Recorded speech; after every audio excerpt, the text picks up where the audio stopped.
Alright, I know the title and thumbnail conjured a particular image in your head, that of a feared, despised, or sickening monster in our favorite ARPG, Path of Exile. However, without a doubt, I'm confident I have the majority opinion captured in this video. I think I know, as an avid PoE player since 2019, I understand which monster has caused the most worried thoughts and rage-inducing deaths in all of Path of Exile history. This foul beast goes by a few names: Spiky Boy, Quill Beast, Porcupine Goliath, and of course, its official name, the Spiker. This video fully explores Path of Exile's most hated monster, what it is, where us exiles can find it, its history, and how to absolutely annihilate it. Surely, I could just say the Spiker has spikes, and you'd all know what I was referencing as fellow totally sane exiles, right? Well, just in case you'd like a tad more detail, let me give it to you. The Porcupine Goliath, colloquially known as the Spiky Boy, is a large monstrosity similar in appearance to a Roa with a back covered in long spikes. It walks on two huge hind legs, assaulting enemies with two measly arms or its tooth-filled maw. However, none of those attacks are what makes us exiles truly fear the Spiky Boy. Instead, it's what happens to the porcupine when we kill it that scares us.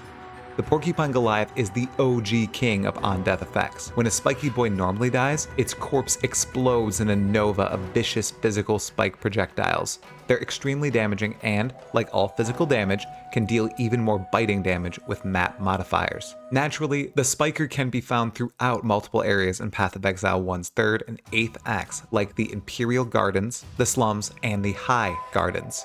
Then, in maps, it's almost always found in the maps that share those Act 3 tile sets in big packs. Additionally, maps with the Feral modifier, areas contain animals, will also almost always house Spiky Boys. Porcupine Goliaths can also be one of the beasts hunted by Einhar, so any map containing the Beastmaster can also boast a variety of beefed up quill beasts. In Bestiary, they're classified as unnaturals, abominations that have no right to exist in Einhar's eyes. Unsurprisingly, the monster has appeared as a reused asset in 3 known forms of League content: Invasion, Synthesis, and Harvest. In Invasion, the Porcupine Goliath had a unique invasion boss based on the monster variety, the Bladeback Guardian. It cast Ice Spear, Incinerate, and Lightning Nova. On death, it let loose a nova of ice spears instead of the usual spikes. Then, in Synthesis, these creatures were painted over with a shiny metallic hue and called Wrought Reavers, but their mechanical functionality remained the same. Finally, in Harvest, a sparkling purple version of the Spiky Boy called a Wild Spikeback entered the game. More complex than a basic Spiker, it could breathe a fiery purple attack, send a barrage of spines its opponent's way, and of course, explode in dazzling violet hues upon its death. An obscure fact here too. A variety of Spiker called the Infected Spiker could be found as a target in Tora's Master Hunt missions during the Forsaken Masters expansion, and a bit beyond. They could also be found in a special area accessible only by Varici missions. Yes, there used to be a wide variety of Masters and Master missions in PoE. Check out the PoE 1 flashback series for the complete rundown on patch 1.2. Although the Porcupine is extremely annoying and has permakilled many characters and probably caused untold millions of lost experience, there's a variety of strategies to completely nullify this formidable foe. The on-death spine explosion always occurs at the position of the Spiker's demise. First and foremost, position matters.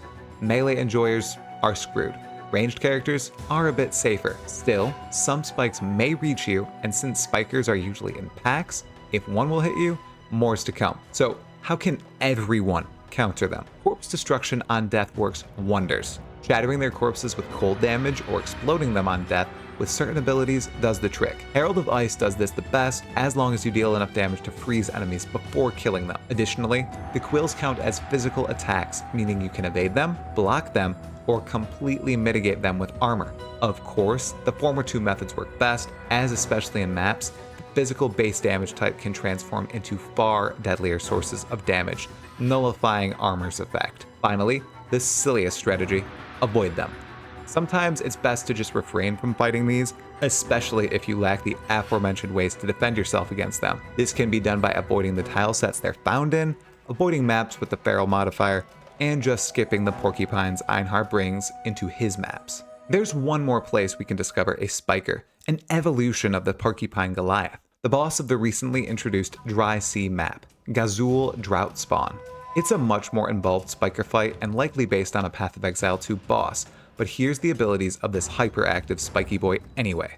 Gazul has a basic attack, a bold charge that can push and stun characters it hits, a ground slam, a fireball it can shoot from its maw, a secondary trample attack, and a leap slam that causes spikes to shoot out in a nova around the targeted area. Gazul probably means spikers aren't gone in Path of Exile 2's campaign, which is a good thing.